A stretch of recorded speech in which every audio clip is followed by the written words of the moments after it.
Hey y'all, welcome back to the LB show. Don't forget to like, comment, and subscribe to the Orange Bloods Texas YouTube channel. A big shout out to Lauren because it was her birthday yesterday. She turned the big 2-3, which is kind of crazy because I'm also 23. So it helps you to kind of just put things in perspective a little bit.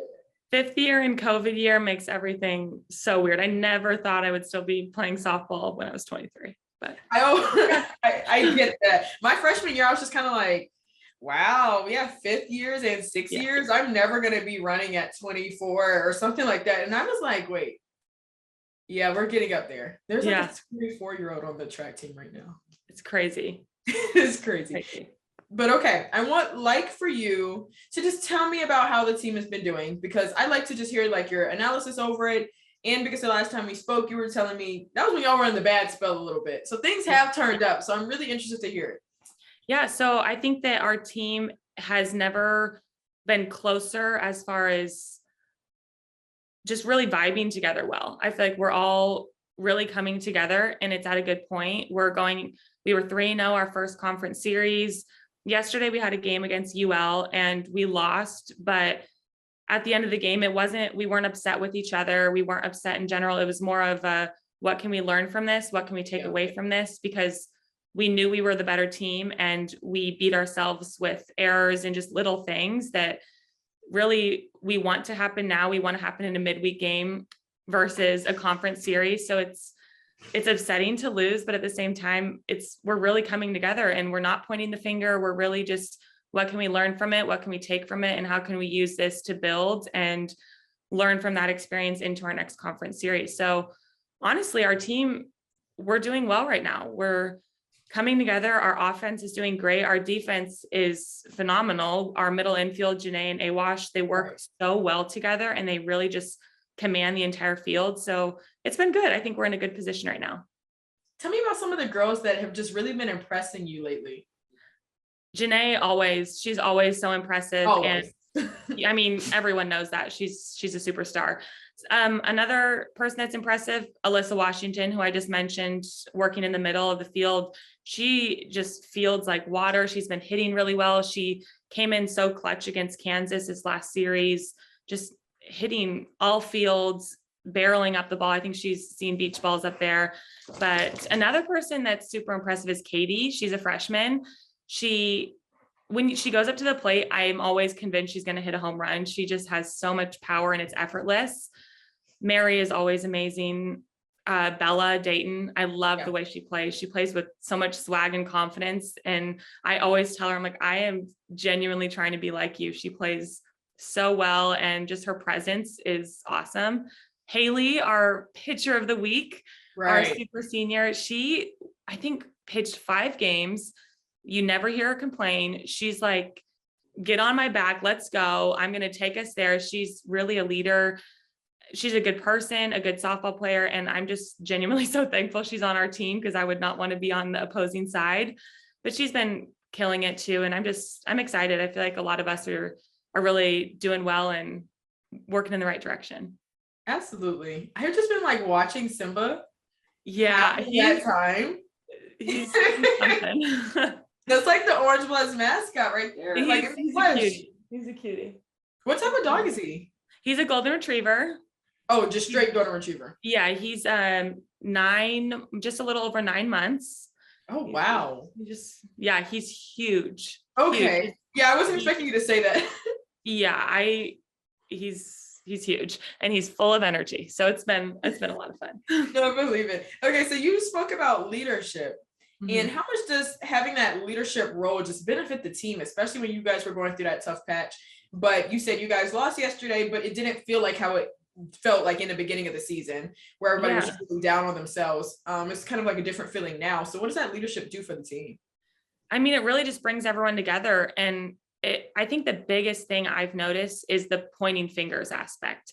I think it's really easy when we were we lost 6 games in a row. It's so easy to get frustrated and blame your teammates and point the finger at other people. Like, what did she do? What did she do? But now it's like, point the finger back at ourselves. Let's look at ourselves first and be like, what could I have done better? Whether it's as a teammate, whether it's a specific play that we made, the way that we talk to each other, just little things. And after the game yesterday, it was actually Mary that said, let's learn from this. Like, let's use this game and let's grow from it, rather than, oh, I'm so mad at so-and-so that she made an error. It's no longer like that. It's more of just, let's learn from each other's mistakes. Let's learn from our own mistakes and just continue to work in the right direction. Absolutely. Yeah. So we're just gonna switch routes a little bit, and we're just gonna title this "Getting to Know Lauren Burke." Getting to know LB, y'all. Okay. One step at a time. All right. First question: what's the most important thing I should know about you? Oh, the most important thing you should know about me. Yeah, these are like deep conversation starters. Y'all can take them on to using your first dates and everything. I don't know, actually. The most important thing about me? Not necessarily the most important thing, but the most important thing I should know about you. You should know that I honestly don't know how to, I've never been asked that question. I don't really know how to answer that question. They're deep. That is deep. And I guess I don't do a lot of reflection when it comes to myself as a person. I feel like I'm so tied to my sport. Like, my identity is so tied to my sport. So when someone asks me, like, what should I know about you? I'm like, you should know I'm a softball player. It's what first comes to my mind. Yeah. You should know I play softball. I don't know. That's the first We can thing. talk. Okay, so let's Sad talk through reality. it. Yeah, we can talk through it. What's something you should know about me? Let me think. Well, I'm not even a track athlete anymore, but let me think. Something outside of sports, because it is important to learn ourselves outside of our sport. I come from a really, really strict Christian household. My mom is a minister, and we were in the church every single Sunday. We didn't miss a Sunday at all. It was like every Sunday, every Wednesday was like Bible study. And I think that's something that a lot of people don't know about me. It's not really that interesting to me, but it's something a lot of people don't know about me. Yeah. So I'm similar in the way that I'm very family oriented. It's like the first thing, my priority is my family. Obviously, I have 2 older sisters, and they're both my role models more than they probably even know. And also my family's very tight knit, but we never had that growing up like you did on Sundays. We were always traveling for softball. So I never was able to have a traditional church Sunday or Bible study. It's actually wasn't until college and mostly last year really that I kind of dived into faith and started going to Bible study and reading through the Bible and kind of discovering my beliefs. So that's something that's sort of different, that you think yours is so normal, but that's unique to me because that's something that I didn't have. Yeah. When did your social media influence to start?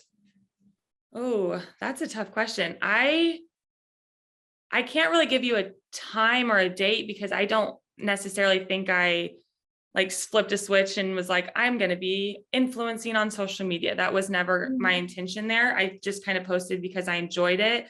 And then having to kind of almost take accountability where it's like these young girls and young boys are now following me. So I need to put out there things that I would want to see as a young boy or girl. I don't want to see negativity or just anything inappropriate. So it's like, I kind of feel like I have a platform and I have to be responsible for it.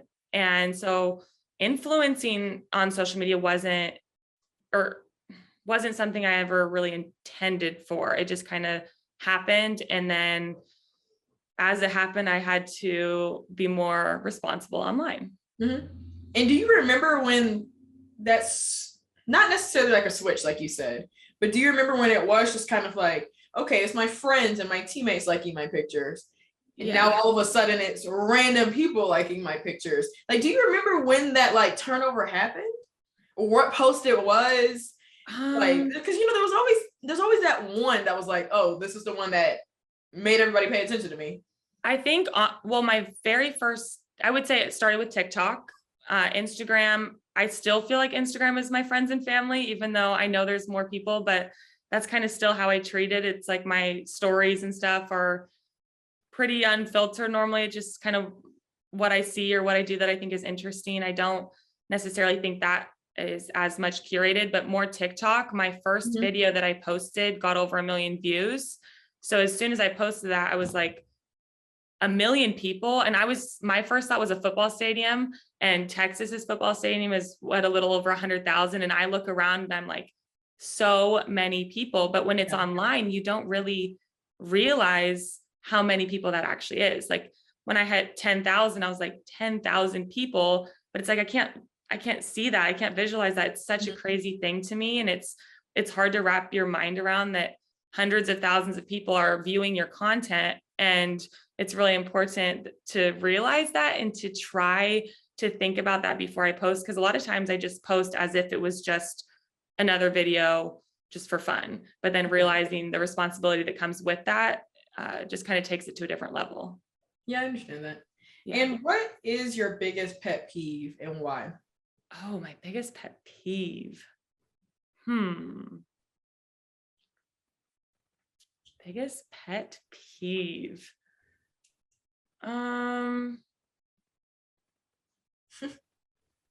I think something that bothers me is chewing with their mouth open, but those are like little things. If someone's chewing with their mouth open, it bothers me. If I'm talking to someone and they don't make eye contact, or not even eye contact, but like look in my direction and make me feel acknowledged, that's something that bothers me. If a guy is like too clingy, I'm just bothered by that. Okay. That's an Aries thing. Maybe it is. It must be, but I don't like that. Yeah, I don't think I have too many pet peeves that come to mind. I don't think I have a lot either. Yeah. As you were saying those, I was like, okay, I can relate to that. Yeah. I would say I hate it when people talk loud in the morning time.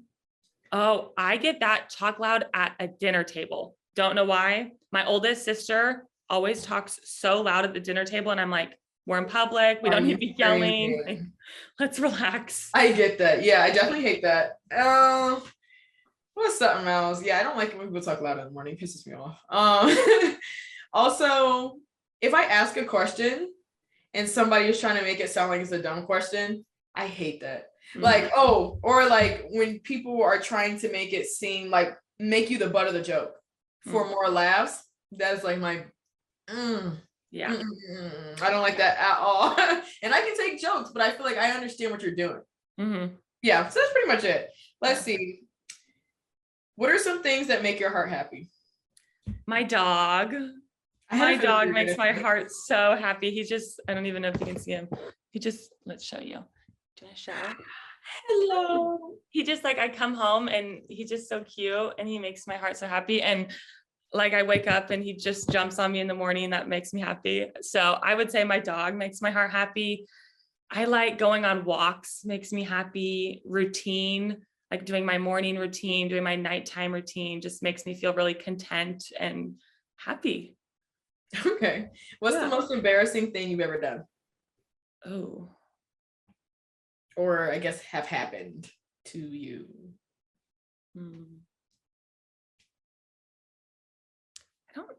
I don't feel like anything comes to mind that's like, this is the most embarrassing thing. You never had it, Lauren. I really don't feel like nothing is like popping out to me that's like, oh my gosh, I can't believe I did that. That's so embarrassing. Yeah, I can't think of anything. That's crazy. Okay, give me an inspiration, like an area where it could be embarrassing. Something embarrassing that happened in softball. Oh, I swung one time, thought it was a foul ball, and it was in front of me, and I just didn't run. That was kind of embarrassing. And then I kind of stood around and looked around, and I was like, what just happened? But that was when I was younger, so I guess. Yeah, I mean, that's an embarrassing thing. Kind of a reason, but I was pretty traumatized by that one. So now anytime I like foul it off, I'm always like, is it fair? Better be so. I had something like that similar happen to me when I was young. I don't know if you've ever seen like a relay where like we cut in, like if you're like the second leg on a relay, you cut in into lane one. And I was really, really young and I just was so in my zone all the way in lane 8 and I never cut in for the whole way around. Everybody, like my mom was like, everybody was like Serenity, like screaming for me to cut in. It was like, I thought y'all were cheering for me. And then they said to the announcer was basically just like lane 8. cut in, and that was, I think I'm like traumatized from that. So I don't run any other leg other than first. Okay. Still to this day. And because it's kind of, I don't know, sometimes in races when you're just so far out, I'm always thinking like, what if they call up the race back and I just like don't know? Yeah. So yeah, I don't, anything that has to do with sports that's embarrassing just makes me cringe. Okay. What's one thing about yourself that you hope never changes? Oh, that I hope never changes. I need to start sending you these questions beforehand next time. I know. I'm like, these are all on the spot. Something that I hope never changes. I would say my relationships. I don't know if that's necessarily about myself, but I hope that I never change my values for a person, or like I just stay true to myself regardless of other things. So I hope that I maintain my values, I would say. I like that. Well, thank you, LB, for helping us get to know you a little bit. I'm going to send you the questions beforehand next time. I'm so sorry. I really blanked on a lot of them. I couldn't think. It's hard to talk about yourself. So no, yeah, it is. It is. That's why I was like, well, let me see if I can help her a little bit by saying something about me. Yeah, I liked that though. That was cool to know. I didn't know that about you. Yeah, just little bitty things. Yeah, but happy belated birthday. The big Thank 2-3 is a boring age, must say. There's not really much excitingness that happens. I thought 22 was pretty boring too. I was like 21, done with that. 21 is good. 24 and 25 are good, but 23 are they? Look forward. I look forward to them too. I only know that from friends. Yeah. Supposedly is lit. So we'll see. We'll have to wait and see. Right. This is the LB show, y'all. Don't forget to like, comment, and subscribe.